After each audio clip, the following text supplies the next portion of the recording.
Look who wants to be a hero. The three thugs stood up from their table and surrounded Aiden, leering at him as they tossed insults his way. Dipshit probably won't even be able to take one punch. I'm gonna enjoy this. They punched their fists into their palms, preparing to strike. The beefy man stepped forward, giving Ava a chance to slip away. Why don't you three take this guy outside and show him a good time? I've got some business to finish here.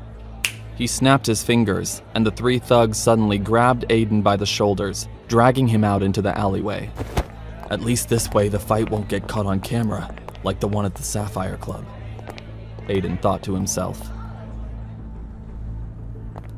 When they reached the alleyway, the thugs tossed Aiden to the ground. One of the men snickered.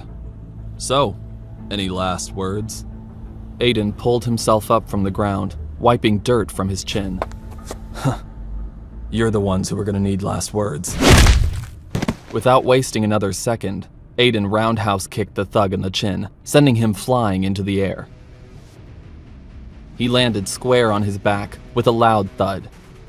The thug snapped his jaw back into place and began to pull himself up from the ground.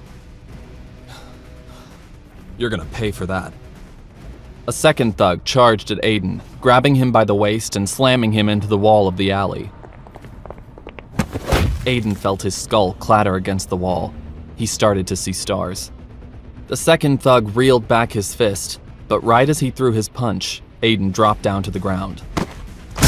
The second thug's fist cracked into the wall. The disturbing bone crunch was followed by a groan as the man clutched his broken knuckles and prepared to strike again with his other fist. But before he could attack, Aiden kicked out his leg and spun around, knocking him off balance. The thug landed in a puddle in the alley. Aiden chuckled. Thirsty? He stomped his heel on the back of the thug's head and pressed his face into the puddle. How about a drink then? The thug struggled for a moment, sputtering in the water, then fell unconscious. Before Aiden had time to react, the third thug threw some quick punches at him, landing a few of them in his stomach. Aiden grabbed the third thug's head with his hands and headbutted him hard. Aiden could hear the sound of bones cracking as he knocked the third thug unconscious. Only the first thug was still left standing. Aiden watched him reach into his pocket and pull out a knife. Think, Aiden, think, he told himself as the knife-wielding thug cautiously advanced toward him. He looked around and spotted a small switchblade in the second thug's back pocket. He ducked down, grabbed the knife, clicked it open, and threw it. The blade landed squarely in the thug's shoulder as he writhed in pain, falling to the ground. Aiden loomed over the three of them, a wry smile forming in the corner of his mouth. Suddenly, the beefy man from inside the bar who was harassing Ava approached, clapping his hands sarcastically. Looks like you got lucky, kid. Aiden raced up to him. You think you're slick? I should teach you a lesson for making passes at my wife. Tell me, who are you? The man stayed silent. Tell me, unless you want to end up in the hospital like your men. My name's Ron, the leader spat. I'm in charge here. Despite the man's tough words and hulking appearance, Aiden sensed that Ron was scared of him. Who do you work for? Do you work for Dominic Grayson? I work for the Tiger, Ron stammered. The Tiger? This guy works for me? He's gone completely rogue. Aiden fell silent for a moment. He turned his attention back to Ron. So, this Tiger guy thinks it's okay to go after women like that? To hit on another man's wife?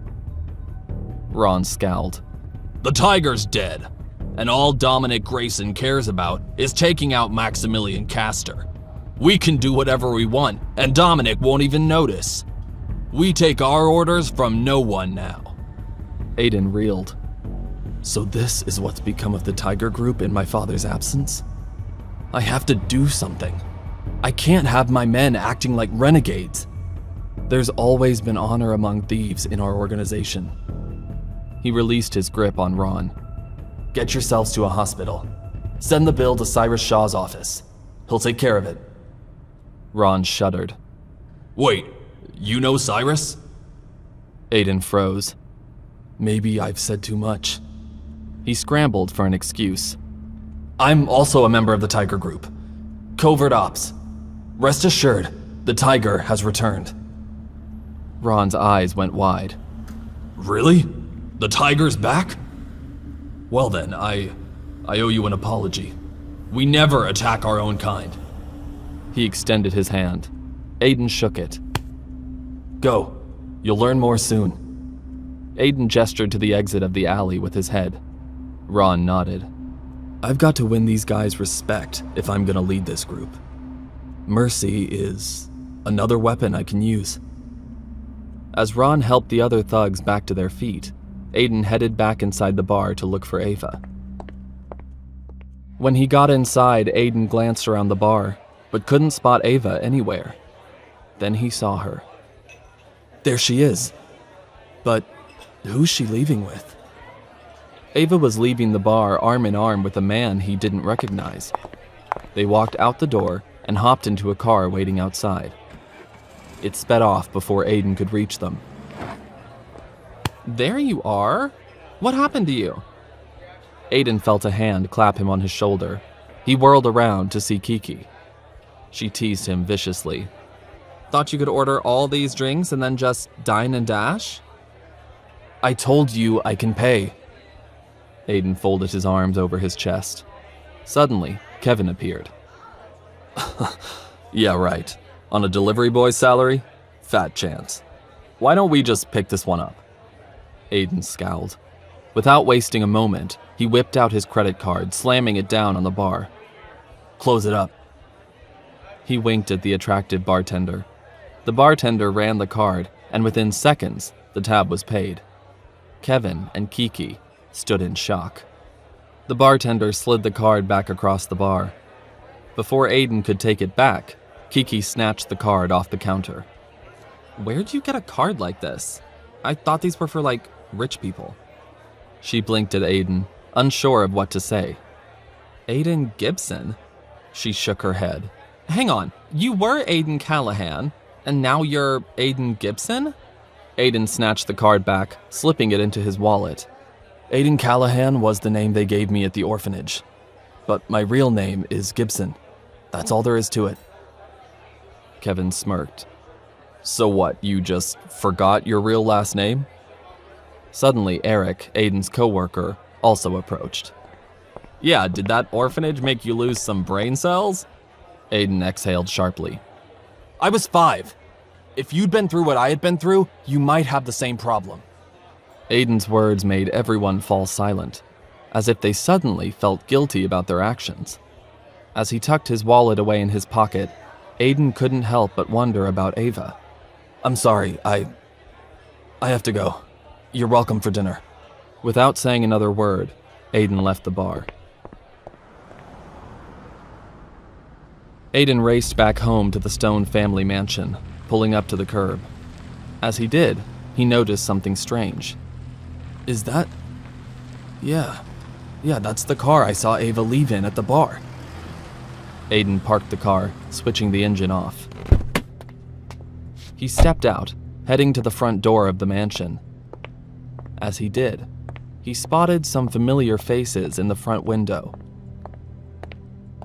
Inside the house, he saw Sandra, Robert, Ava, and the strange man all talking to one another. Sandra looked both furious and delighted at the same time.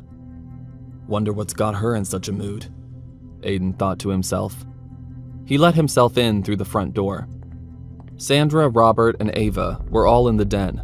The strange man's back was to Aiden. There you are!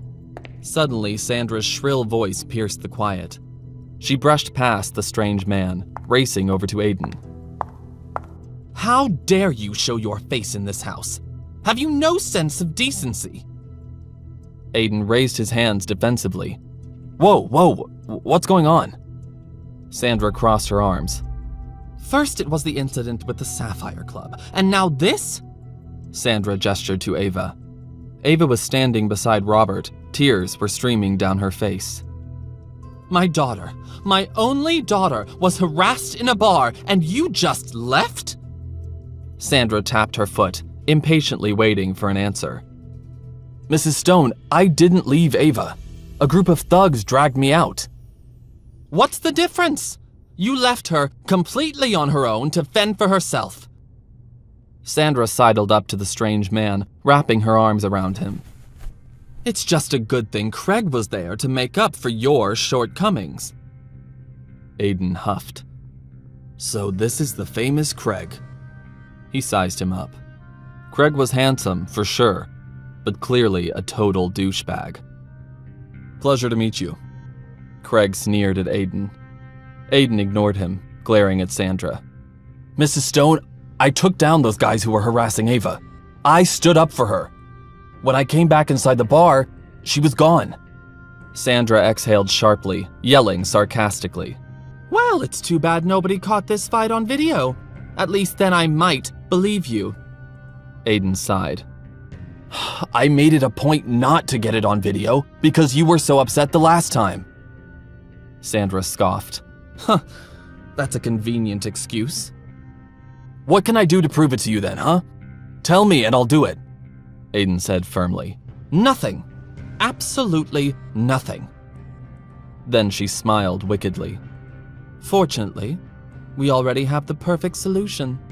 She pulled Ava toward Craig, forcing them to link arms. Ava is now going to marry Craig, instead of you. Ava's eyes went wide. Aiden could tell this was news to her too. What? But Grandpa said I had to marry Aiden. Sandra scowled. Not if I have anything to say about it. You are going to marry Craig, and that's final. Will Ava really leave Aiden and marry Craig? How will Aiden reclaim the Tiger Group when his men are going rogue? And how far will Sandra go to erase Aiden from their lives for good? To listen to the full audio series, install the Pocket FM app now.